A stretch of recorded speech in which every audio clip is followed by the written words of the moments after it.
ನಮಸ್ಕಾರ ವೀಕ್ಷಕರೇ, S A news ಕರ್ನಾಟಕದ ಟಾಪ್ 10 ನ್ಯೂಸ್ಗೆ ಸ್ವಾಗತ. ಬೆಂಗಳೂರಿನ ವೃದ್ಧಾಶ್ರಮದಲ್ಲಿ ಜಗದ್ಗುರು ತತ್ವದರ್ಶಿ ಸಂತ ರಾಮ್ಪಾಲ್ಜಿ ಮಹಾರಾಜರ ಸತ್ಸಂಗ ಜರುಗಿತು.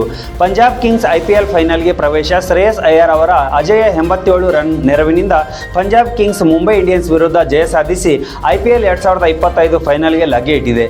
ಪಶ್ಚಿಮ ಘಟ್ಟಗಳ ಸಾಮರ್ಥ್ಯ ಅಧ್ಯಯನ. ಕರ್ನಾಟಕ ಸರ್ಕಾರ ಪಶ್ಚಿಮ ಘಟ್ಟಗಳ ಪರಿಸರ ಸಾಮರ್ಥ್ಯವನ್ನು ಅಧ್ಯಯನ ಮಾಡಲು ತೀರ್ಮಾನಿಸಿದೆ. ಈ ಅಧ್ಯಯನವು 3 ತಿಂಗಳೊಳಗೆ ಪೂರ್ಣಗೊಳ್ಳಲಿದೆ ಎನ್ನುವಂಥ ಮಾಹಿತಿ ಕೂಡ ಇರುವಂಥದ್ದು. ಬೆಳಗಾವಿಯಲ್ಲಿ ಅಪ್ರಾಪ್ತ ಬಾಲಕಿ ಮೇಲೆ ಅತ್ಯಾಚಾರ. ಬೆಳಗಾವಿಯಲ್ಲಿ ಅಪ್ರಾಪ್ತ ಬಾಲಕಿ ಮೇಲೆ ಸಾಮೂಹಿಕ ಅತ್ಯಾಚಾರ ನಡೆದಿದ್ದು 3 ಆರೋಪಿಗಳನ್ನು ಬಂಧಿಸಲಾಗಿದೆ. ಮತ್ತೊಬ್ಬ ಆರೋಪಿಯ ಹುಡುಕಾಟ ಮುಂದುವರೆದಿದೆ ಅನ್ನುವಂಥ ಮಾಹಿತಿ ಕೂಡ ಇರುವಂಥದ್ದು. TSTET 2025 ಪರೀಕ್ಷೆ ದಿನಾಂಕ ಪ್ರಕಟ. ತೆಲಂಗಾಣ ರಾಜ್ಯ ಶಿಕ್ಷಕರ ಅರ್ಹತಾ ಪರೀಕ್ಷೆ TSTET 2025 ಪರೀಕ್ಷಾ ದಿನಾಂಕಗಳು ಪ್ರಕಟವಾಗಿದ್ದು ಜೂನ್ 15ರಿಂದ 30ರ ನಡುವೆ ನಡೆಯಲಿದೆ ಎನ್ನುವಂಥ ಮಾಹಿತಿ ಕೂಡ ಇರುವಂಥದ್ದು. ವಿಶ್ವ ಯೋಗ ದಿನ 2025 ಪ್ರತಿ ವರ್ಷ ಜೂನ್ 21ರಂದು ವಿಶ್ವ ಯೋಗ ದಿನವನ್ನು ಆಚರಿಸಲಾಗುತ್ತದೆ.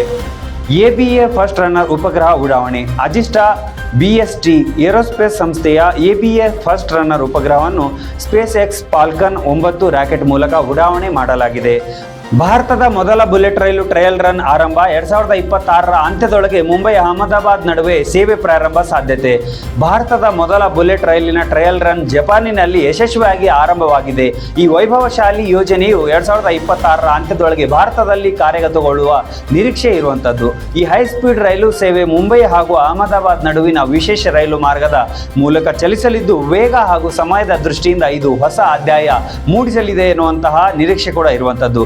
ಜಪಾನ್ನ ಸುಧಾರಿತ ತಂತ್ರಜ್ಞಾನ ಆಧಾರಿತ ಈ ಯೋಜನೆಯು ಭಾರತದಲ್ಲಿ ವೇಗದ ರೈಲು ಸಂಚಾರಕ್ಕೆ ದಾರಿ ತೋರಿಸಲಿದೆ ಎನ್ನುವಂಥ ಮಾಹಿತಿ ಕೂಡ ಇರುವಂಥದ್ದು. ಮುಂದಿನ ದಿನಗಳಲ್ಲಿ ಇತರ ನಗರಗಳ ನಡುವೆ ಬೃಹತ್ ರೈಲು ಜಾಲದ ನಿರೀಕ್ಷೆ ಕೂಡ ಮೂಡಿಸಿರುವಂಥದ್ದು.